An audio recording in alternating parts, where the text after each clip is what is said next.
प्यारे बुजुर्गों, माताओं, भाई और बहनों, संदर्शन सिंह जी महाराज इन्होंने बहुत कुछ रूहानियत के बारे में लिखा, जिन्होंने बहुत से महापुरुषों की टीचिंग्स भी अपने लफ्ज़ों में समझाई और उनके ऊपर बहुत सी गज़लें लिखी।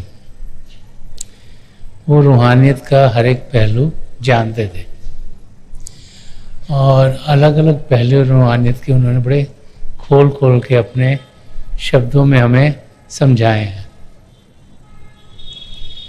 जब भी पिता परमेश्वर की जानकारी की बात होती है,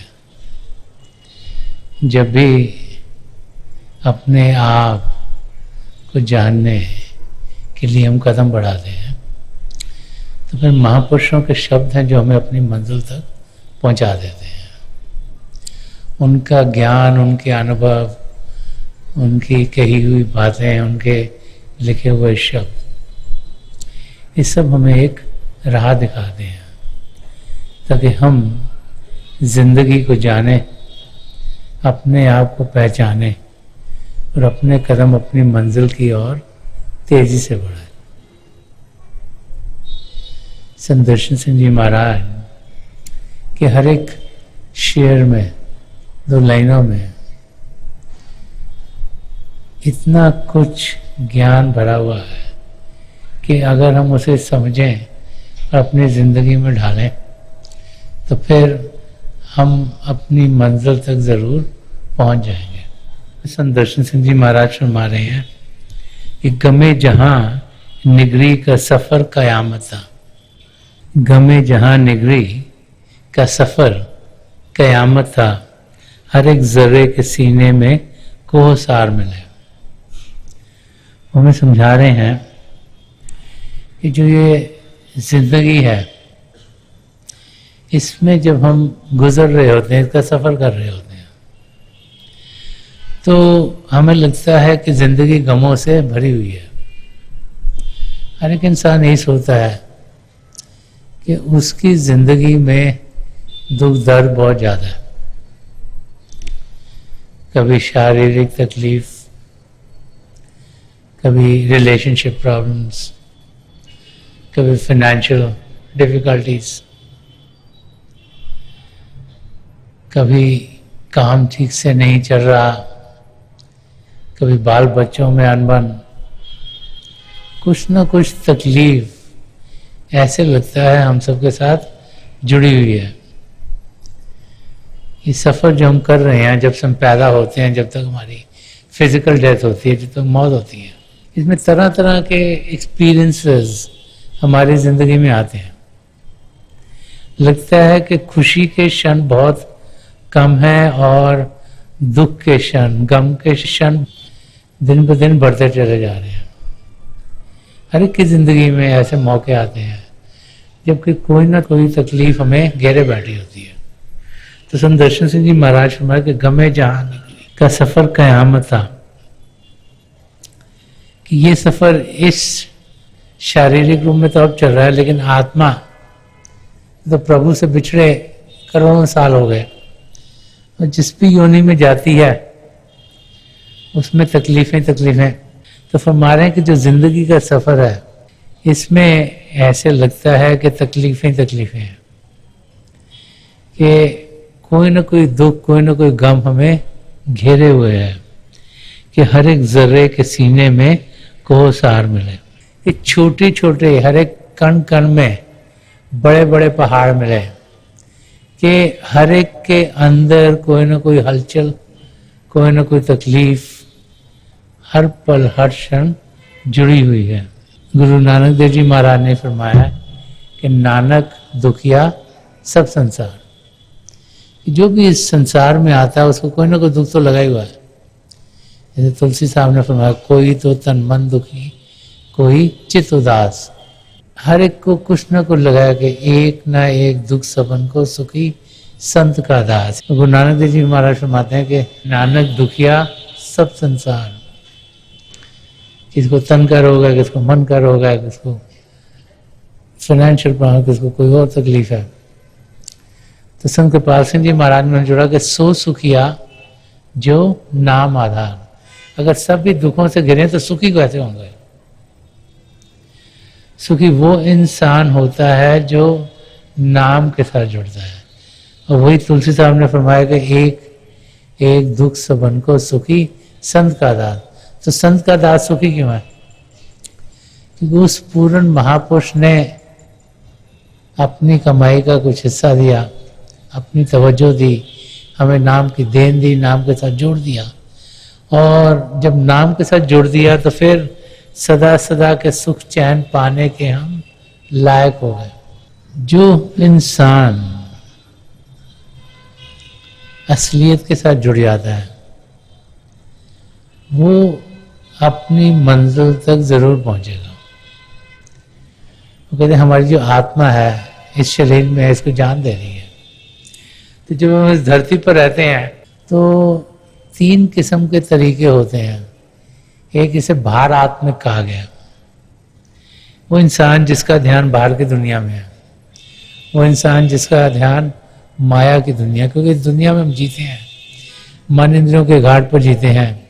और मन इंद्रियों के घाट के जरिए हमें इनपुट सब उन इंद्रियों के जरिए आ रही है। आंखों से इंसान देखता है, कानों से सुनता है, नाक से सूंघता है, जबान से चखता है, फिर स्पर्श की इंद्रिय। तो 5 इंद्रियों के जरिए ये जो भी इंटरैक्शन, जो भी किसको देखते हैं, किसको मिलते हैं, कुछ करते हैं, कुछ सोचते हैं, कुछ बोलते हैं, कुछ कार्य होते हैं, वो सब इंद्रियों के जरिए हमारे अंदर आ रहे हैं। क्योंकि हम इस बाहर की दुनिया को असली दुनिया समझ बैठते हैं। तो वो इंसान सब कुछ जो उनको इंद्रियों के घाट पर अनुभव हो रहा है उसको सच्चा सोचना शुरू कर देता है। वो भूल जाता है कि माया की दुनिया है, देखने में कुछ और, करने में कुछ और। वो भूल जाता है कि जो इनपुट्स उसको आ रही हैं वो जड़ता से आ रही हैं। उसी को जब असली समझ के वो जीना शुरू कर देता है तो सिर्फ बाहर की अट्रैक्शन, बाहर की चीज़ों में ही इंसान धसा रहता है। एक वो होते हैं जो अंतर आत्मिक होते हैं, वो जिनका ध्यान किसी पूर्ण महापुरुष की मदद से अंदर की दुनिया में बढ़ता है, जिनका ये शिव नेत्र खुलता है, 10वां द्वार खुलता है, तो वो इंसान अंदर की दुनिया के नज़ारे देखने के लायक हो जाता है। जब वो अंदर की दुनिया के नज़ारे देखने के लायक होता है तो फिर उसको समझ में आती है कि बाहर की चीज़ें माया की हैं। तो समझ में आती है कि जो बाहर का ज्ञान मिल रहा है, बाहर के इंटरेक्शन में, ये सब टेम्पररी है। इनका सुख चैन, इनकी खुशी, इनका आनंद, इसका जो कुछ, इनका दुख दर्द, ये सब थोड़ी देर के लिए रहेगा। कि अंदर की दुनिया हसीन है, अंदर की दुनिया चेतन है, अंदर की दुनिया प्रभु के प्रेम से भरपूर है, और अंदर की दुनिया ही हमें मस्ती के आलम में पहुंचाएगी और उसके जरिए हम अपनी मंजिल को पा लेंगे। और तीसरी आत्मा वो है जो अंतर्मुख होकर अभ्यास कर कर फिर प्रभु में जाकर लीन होती है। हमें देखना ये है कि हम अपनी जिंदगी कैसे गुजारते हैं। अगर सिर्फ ध्यान बाहर की चीज़ों में करते हुए ही जिंदगी गुजार दी तो फिर कुछ भी पाए बगैर हम इस धरती से चल बसेंगे। और अगर ये समय जो हमें मिला है इस शरीर में होने का, इसमें हमने अपना ध्यान पिता परमेश्वर की ओर कर दिया, सच्चाई की ओर कर दिया, तो फिर कुछ क्षणों में ही हम बहुत कुछ पा लेते हैं। तो संत दर्शन सिंह जी महाराज हमें यही समझा रहे हैं कि इस दुनिया की ओर जब देखते हैं तो हर एक के अंदर, हर एक के साथ कुछ ना कुछ तकलीफें जुड़ी रहती हैं। और जिंदगी कैसे जीनी चाहिए वो एक और शेर में समझा रहे हैं। फरमा रहे कि सुबह अजल से मैं चला, शामें अबद तक आ गया। कि मेरी जो जिंदगी है अगर सुबह शुरू हुई तो उसकी अब शाम आ रही है। जैसे जैसे उम्र बढ़ती है मालूम है कि हमारे कदम उस आखिरी मोमेंट तक पहुंच रहे हैं। तो फरमाया सुबह अजल से मैं चला, शामें अबद तक आ गया। उम्र दराज शौक है मेरी हयात मुक्सगर। फरमा रहे हैं कि जो मेरी आत्मा की जिंदगी अब प्रेम से भरपूर है, वो बहुत लंबी है, उसका कोई अंत नहीं। जैसे उन्होंने फरमाया love has a beginning, it has no end. कि मेरी जिंदगी प्रभु के प्रेम से भरपूर रही और वो चलती जाएगी, लेकिन जो मेरे शरीर की जिंदगी है वो बड़ी छोटी है। जो ये शरीर है ये चंद क्षणों के लिए है, 50, 60, 70, 80, 90, 100 साल। ये जिंदगी बड़ी छोटी है, लेकिन इस जिंदगी में इसको सही करने के लिए, इसको सही तरीके से जीने के लिए प्रेम की जिंदगी होनी बहुत जरूरी है। वही जिंदगी लंबी है, वही जिंदगी जब हम गुजारते हैं तो हम अपनी मंजिल तक पहुंचने के लायक होते हैं। एक जगह और वो समझा रहे हैं कि वो इंसान जिनका ध्यान बाहर की जिंदगी में रहता है उनके बारे में शेर लिखा है कि पलट के आई मनाजिर से हर नजर तना। मनाजिर होता है नज़ारे, दृश्य जो देखने वाले होते हैं। कि पलट के आई मनाजिर, ये जो दुनिया में खेल तमाशे देखते हैं या जो हमारे साथ एक्सपीरियंसेस होते हैं और जो भी हमारी अटेंशन दुनिया में रहती है, तो कुछ ना कुछ एक्सपीरियंस करते हैं, हम देखते हैं क्या हो रहा है, किसी से बातचीत हो रही है, कुछ सुनते हैं। कि पलट के आई मनाजिर से हर नजर तना। तो जब उसे देखते हैं तो क्या होता है, इंटरेक्शन हुआ किसी के साथ, मेल मिलाप हुआ किसी के साथ, सोचा हम बड़े क्लोज हैं, आफ्टर वाइल को ना कुछ टेंशन हो जाती है। वो जो हमारे बड़े नज़दीक थे, जो हमारे भाई बहन हों, चाहे माँ बाप हों, चाहे बाल बच्चे हों, चाहे दोस्त मित्र हों, जिनके बगैर हम जी नहीं सकते, तो कुछ ना कुछ लाइफ में हो जाता है जिसमें इंसान लगता है कि वो अकेला हो गया। उसे लगता है उसका कोई है नहीं, उसको लगता है कि इसने भी मुझे धोखा दे दिया, उसने भी मुझे धोखा दे दिया, उसने भी गड़बड़ कर दी, उसने भी गड़बड़ कर दी, उसने भी गड़बड़ कर दी।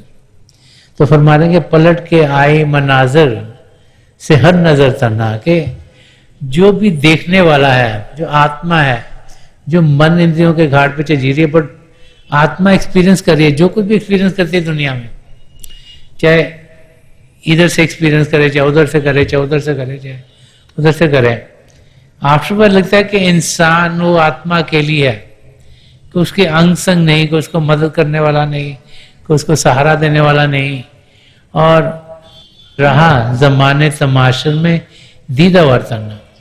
इस दुनिया का जो तमाशा है इसमें हम सब समय के साथ हमें लगता है कि हम अकेले हैं। तो उस स्टेट में सहारा कहां से मिले?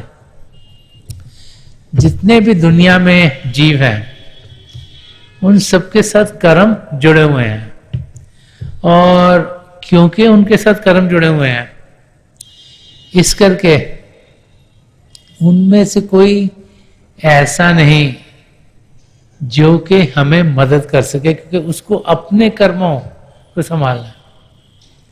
जिसके पास ऑलरेडी बोझ है वो हमारा बोझ कैसे लेगा, हमें मददगार कैसे होगा? इसीलिए जो सन्मत का रहस्य में बार बार समझाया जाता है।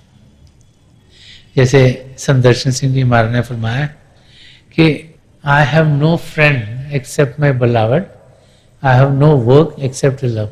कि मेरा कोई इस दुनिया में अपने सदगुरु के सिवा मित्र नहीं है कोई, कि मित्र तेरा कोई नहीं संगियन में, कि सबके सब ठग हैं। हमें समय प्रभु ने दिया पिता परमेश्वर को पाने के लिए, जिनको हम नजदीकी कहते हैं वही हमारा टाइम बर्बाद करते हैं। वो जो कैपिटल हमें मिला है प्रभु को पाने के लिए, उनके साथ ही गुजर जाता है और समय हमें अपने मंजिल तक पहुंचने का मिलता नहीं। तो इसीलिए समय के साथ जैसे जैसे इंसान की समझ सही होती है, उसे अलग अलग अनुभव दुनिया के मिलते हैं, उसे समझ में आ जाता है कि मैंने अपनी मंजिल तक जाना है। अगर इसके साथ टाइम स्पेंड करा वो भी वेस्ट हो गया, उसके साथ करा वो भी गुजर गया, उसके साथ करा वो, तो टाइम किसके साथ स्पेंड करना है? पिता परमेश्वर के साथ। समय तो उतना ही है, 24 घंटे दिन में, उससे ज्यादा तो किसी के पास है नहीं।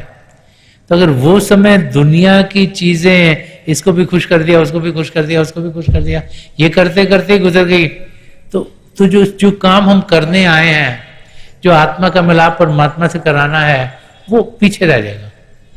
उसके लिए समय नहीं मिलेगा, नहीं हमें। इसलिए अपनी मंजिल की ओर कदम बढ़ाना, अपनी मंजिल की ओर फोकस रहना बहुत जरूरी है कि जो आसपास की हलचल है वो हमें तकलीफ ना दे, उस हलचल से हम परे हों। जितना जल्दी परे होंगे उतना ही ज्यादा समय अपनी मंजिल तक जाने के लिए हमें मिलेगा। दर्शन सिंह जी महाराज यही बता रहे हैं कि इस शेर में कि गमे जहां निगरी का सफर कयामत था, हर एक जर्रे के सीने में को आसान मिले। कि यहां तो जो भी देखेंगे वहां पे तकलीफें तकलीफें देखेंगे, हर एक दुख दर्द में देखेगा, लेकिन हम सदा सदा के सुख चैन की जिंदगी पा सकते हैं। हम उस अवस्था तक पहुंच सकते हैं जहां खुशियां ही खुशियां होती हैं, आनंद ही आनंद होता है। वो अवस्था हमसे दूर नहीं, हमें अपना ध्यान सही तरफ करना है। कबीर साहब ने फरमाया कि उस अवस्था को कैसे पाए, तो फरमाते हैं कि तन थिर, मन थिर, बुद्धि थिर, सुरत निरत थिर होए। कि पहले शरीर को शांत करना है, फिर मन को शांत करना है, फिर जो बुद्धि इंटेलेक्ट को शांत करना है, और तभी जाके देखने की शक्ति और सुनने की शक्ति जो है हमारे अंदर वो शांत होगी, तभी उसमें हलचल नहीं होगी। कहे कबीर इस पलक को कलप न पाए कोई। कबीर सभी फरमा रहे हैं कि एक क्षण, एक पलक, एक मोमेंट, एक क्षण जो करोड़ों क्षणों के इंसान ने पाप करे हुए हैं उनको क्लियर कर देता है, उनको साफ कर देता है।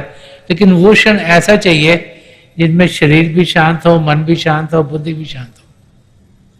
शरीर ऐसा चाहिए जिसमें देखने की शक्ति, सुनने की शक्ति, सब कुछ शांत हो। जब वो शांत अवस्था में एक क्षण के लिए भी जाते हैं तो करोड़ों क्षणों के जो हमने पाप किए हुए वो सबके सब धुल जाते हैं। तो जब तक हम हलचल में रहेंगे, जब तक ध्यान दुनिया की ओर रहेगा, कोई ना कोई हलचल लगी रहेगी।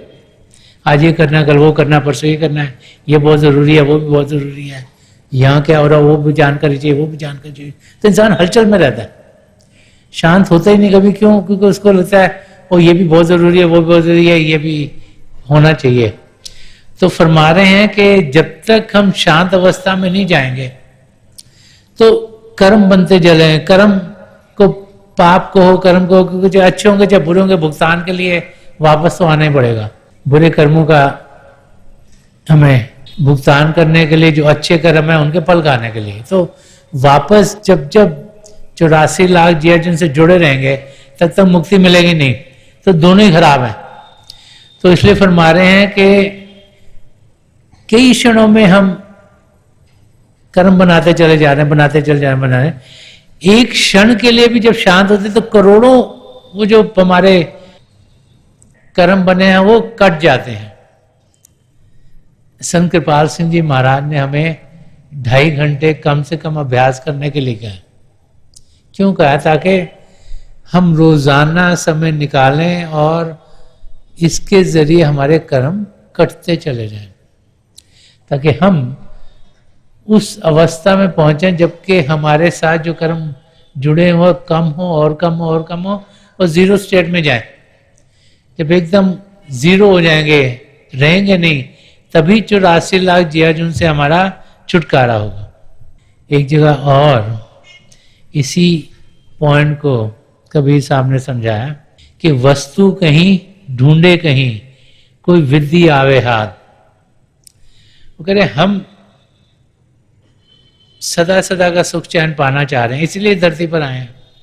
कोई भी इंसान चाहता नहीं उसके साथ तकलीफ हो, हर एक इंसान चाहता है मेरी जिंदगी खुशी से गुजरे, और अपनी तरफ से इंसान अच्छा करना चाहता है, जो कुछ भी अपने लिए तो अच्छा ही करना चाहता है। हम चाह रहे हैं कि हमें तरीका मिले सदा सदा का सुख पाने के लिए, तो ज्यादातर लोग क्या करते हैं, बाहर की चीजों में सुख पाने की कोशिश करते हैं। सोचते हैं ओहो मेरे पास ये अगर नई कार निकली मिलेगी तो बहुत अच्छा होगा, मुझे बड़ा सुख चैन मिलेगा, ये कोई नया गैजेट निकला अगर ये मेरे पास होगा तो बड़ा अच्छा लगेगा, अगर समय के साथ मेरे को पैसे ज़्यादा हो जाएंगे तो बहुत अच्छा लगेगा, अगर मेरे पास कपड़े अच्छे हैं तो मेरे को बहुत अच्छा है। तो कुछ ना कुछ बाहर की चीज़ें लेने की या उसको पाने की इंसान कोशिश करता है, सोचता है कि वहां से उसे सुख चैन मिलेगा। तो कबीर साहब क्या फरमा रहे कि वस्तु कहीं ढूंढे कहीं, कि सुख चैन तो कह रहे हैं बाहर की दुनिया में तो मिलना ही नहीं है। वो इंसान की गलत फहमी है कि वो सोचता है कि बाहर की दुनिया में उसे सुख चैन मिलेगा। जितनी मर्जी बाहर की कोई भी चीज ले लो, एक चीज ले लो, दूसरी ले लो, तीसरी, कोई ना कोई फिर नई चीज आ जाती है। डिजायर्स, इच्छाएं कभी इंसान की खत्म नहीं होती। तो कहते हैं वस्तु कहीं है क्या, वो सुख चैन का जो अरीना है कहां से मिले, वो तो अंदर है। तो हम ढूंढी जा रहे हैं बाहर के, वस्तु कहीं ढूंढे कहीं, कोई विधि आवे हाथ को, कहते कोई तरीका मिले, हमारे हाथ में कोई तरीका आए कि जिससे हम असली जो हमारे जूल्स हैं, जो हमारे भीतर हैं, उनको पा सकें। और हमारे कहे कभी तब पाइए भेदी लीजिए साथ, कि मिलेगी कैसे, कोई ऐसा जीव हो जिसको उसका भेद पता हो, जो जानता हो कि अंदर की दुनिया में जाना कैसे है। पहले तो जानता हो कि मिलेगा अंदर से, फिर जानता हो कि अंदर हम जाएं कैसे, फिर जानता हो कि खुद तो जाएं, किसी को लेके कैसे जाएं। अरे इंसान खुद जाता भी है और उसको हुक्म ना हो किसी लोगों को लेके जाने का, तो फायदा सिर्फ उसको ही होगा। कि हम ऐसा भेदी ढूंढें जो कि हमें भी अपने साथ लेके जा सके। इसीलिए किसी पूर्ण महापुरुष की शरण में जाने के लिए हमें कहा जाता है कि अपने आप हम अंदर जाने के लायक नहीं। अगर होते तो फिर 84 लाख जियाजुन से कब से छुटकारा पा जाते। अगर इंसान खुद ही अंदर की दुनिया में बढ़ पाता तो उसे किसी और की जरूरत ना होती, तो वो कब का वापस निज धाम पहुंच गया होता। तो इसलिए कबीर साहब करें कि कहे कबीर तब पाइए कि विधि कब हाथ लगेगी, भेजी लीजिए साथ, कि कोई भेदी, कोई जिसको रास्ता पता है, जो अंदर की दुनिया में आता जाता है, जिसको हुक्म है कि औरों को भी लेके आ सकता है अंदर, जिसको परमिशन है कि भाई अंदर आप औरों को भी लेके आते। इस किस्म का एक पूर्ण महापुरुष हमें चाहिए। और आगे फरमाया कि भेदी लीना साथ जब वस्तु दर लखाए। वो कह रहे हैं जब हमारे साथ भेदी होगा तो जो अंदर चीज है वो खुद ब खुद दिखनी शुरू हो जाएगी। क्यों? क्योंकि जो अंदर जाने वाला है उसको पता है कि रास्ता कौन सा लेना है। तो ऐसा भेदी जिसको पता हो कि इससे परे होना है, उससे परे होना है, ये रास्ता बढ़ रहा है, यहां से जाएंगे तो पहुंच पाएंगे, नहीं तो हम इधर ही चक्कर काटते रहेंगे। कि भेदी लीना साथ जब वस्तु दृढ़ लखा है। तो जब भेदी साथ में होगा, जब हमारे सदगुरु हमें अंदर की यात्रा में लेके जाते हैं, तभी कौन सा रास्ता लेना है, कहां से जाना है, कहां से बचना है, कहां पर पहुंचना है, वो उनको मालूम है। तो फिर वो हमें असलियत अंदर की दर्शाते जाते हैं। और आखिर में क्या बोल रहे हैं कि कोट जन्म का पंथा पल में पहुंचा जाए। वो कह रहे हैं कि करोड़ों जन्मों से हम ये रास्ता ढूंढने की कोशिश कर रहे हैं, लेकिन जब एक सच्चा महापुरुष हमें मिलता है तो ये क्षण भर में रास्ता मिल जाता है। किसी ने हजूर बाबा सावन सिंह जी महाराज को पूछा कि सचखंड जाने में कितनी देर लगती है, तो उन्होंने आंखें बंद करी और खोल दी, कहा कि मैं वहां से होके आ गया। सो उनकी दया में हो, उनकी दया दृष्टि हो, उनका साथ हो, तो ये जो रास्ता जो करोड़ों जिंदगियों में हम पार नहीं कर सकते, वो क्षण भर में पार करते हैं। इसीलिए बार बार बार समझाया जाता है कि उनकी हम दया दृष्टि मांगे।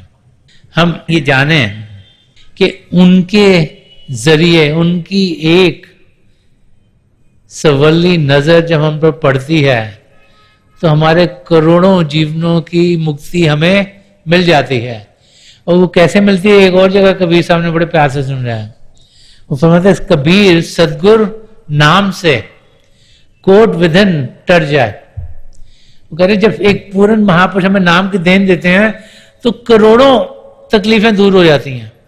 तो फरमाते कबीर सदगुरु नाम से कोट विधन टर जाए, राई समान बसंतरा केता काट जराए। वो कह रहे हैं जैसे एक छोटी सी चिंगारी अगर जंगल में हो, एक छोटी सी चिंगारी से सारा का सारा जंगल भस्म हो सकता है, ऐसे ही जितनी भी तकलीफें हमारे साथ जुड़ी हुई हैं, जब एक पूर्ण महापुरुष की नजर कर्म हम पर पड़ती है, उनकी दया दृष्टि पड़ती है, तो फिर हम अपनी मंजिल तक पहुंच जाते हैं। करोड़ों जीवनों के जो हमारे कर्म है वो कटते हैं और हमारे कदम हमें जो हम पाने के लिए आए हैं वहां तक पहुंचा देते हैं। संत दर्शन सिंह जी महाराज ने फरमाया है कि हमारे एटीट्यूड लाइफ में क्या होना चाहिए। वो फरमाते हम अहले जनू हैं अब्दी इश्क के तालिब, कि इंसान को वो होना चाहिए जो कि जुनू की अवस्था को हर वक्त ढूंढ रहा हो, और उसे ये होना चाहिए उसके अंदर कि वो प्रभु के प्रेम की तलब हो, उसकी लगन हो, एक एम हो, एक रूलिंग पैशन हो लाइफ में कि पिता परमेश्वर को हमने पाना है, उनसे प्रेम करना है, उनको उनकी नजदीकी पानी है। उसके लिए एक पैशन चाहिए, एक तलब चाहिए कि हम अहले जुनू हैं अब्दी इश्क के तालिब, जो आके ना जाए वो शहर ढूंढ रहे हैं। कि हम वो वाला समय ढूंढ रहे हैं जो कि हमें पिता परमेश्वर से अंग संग कर देगा, और फिर जो वो मोमेंट ऑफ अटर्निटी है वो कभी खत्म नहीं होगा। क्योंकि जब आत्मा का मिलाप परमात्मा में हो गया तो फिर समय अपने आप रुक गया, फिर वो हमारे लिए लागू नहीं है, वो इटर्निटी बन गया, वो सदा सदा के लिए बन गया। कि जो आके ना जाए, टाइम के साथ तो आता ना, कभी रेन आए तो कभी मौसम बदला, कभी सर्दी आए, कभी गर्मी आए, वो सब का सब रुक जाता है। क्यों? क्योंकि हम एक इक्विपॉज एक उस स्टेट में पहुंच गए जहां पर कोई चेंज नहीं, कोई हलचल नहीं, हम पिता परमेश्वर से अंग संग हो गए। ये इंसान के अंदर तलब होनी चाहिए, एक पैशन होनी चाहिए, तभी हम अपनी मंजिल को पा पाएंगे। और हम में से हर एक अपनी मंजिल को पा सकता है। संत दर्शन सिंह जी महाराज यहाँ फरमा रहे हैं कि कोई भी दूरी है मंजिल नहीं अगर दर्शन, जहां को मेरे जनू ने करत शिकार मिले। कि अगर हम अपने मन को शांत करना सीख जाएं, जो सिमरन के जरिए होता है, वो मन जो हमें इच्छाएं भेजता है, वो मन जो हमें विचार भेजता है, वो मन जो हमें बाहर की दुनिया में लेके जाता है, तो अगर उसको हम रोक देंगे तो हम सदा सदा के सुख चैन की अवस्था में पहुंच जाएंगे, और वहां पहुंचने में कोई हमें दूरी नहीं लगेगी।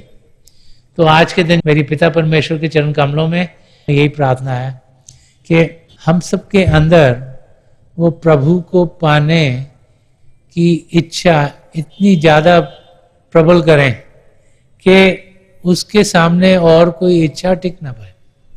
हमारे अंदर एक ही एम हो कि हमने इस जिंदगी के मकसद तक पहुंचना है, और जो कुछ भी हमें करना हो वहां तक पहुंचने के लिए इतनी ताकत हमें ये महापुरुष दें कि हम इसी जिंदगी में अपनी मंजिल को पालें।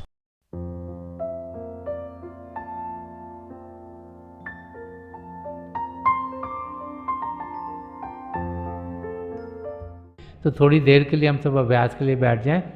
आप जहाँ भी बैठे हैं आराम से बैठिएगा, अपनी आंखें बंद कर लीजिएगा। ये आई बॉल्स आंखों के डरने सीधे सामने फोकस हो, जैसे 8-10 सामने आप फोकस हो। आंखें बंद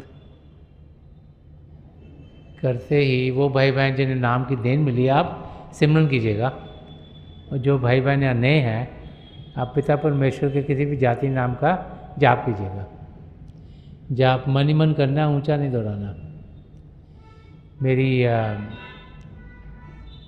प्रभु के चरण कमलों में और जो पिछली संचय के महापुरुषों हैं, हजूर बाबा सावन सिंह जी महाराज, परम संत कृपाल सिंह जी महाराज और दयाल प्रसन्न दर्शन सिंह जी महाराज के चरण कमलों में यही प्रार्थना है कि जो जो हम सबके लिए बेहतर हो ये महापुरुष हमें दें, हमें सबके साथ जोड़ें और हमारे भीतर प्रभु की ज्योत के हमें दर्शन करवाएं। थोड़ी देर में मैं आपको इस बैठक से उठाऊंगा और मेरी शुभकामनाएं आप सबके साथ हैं।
छोड़ दीजिए जी, प्लीज लीव ऑफ।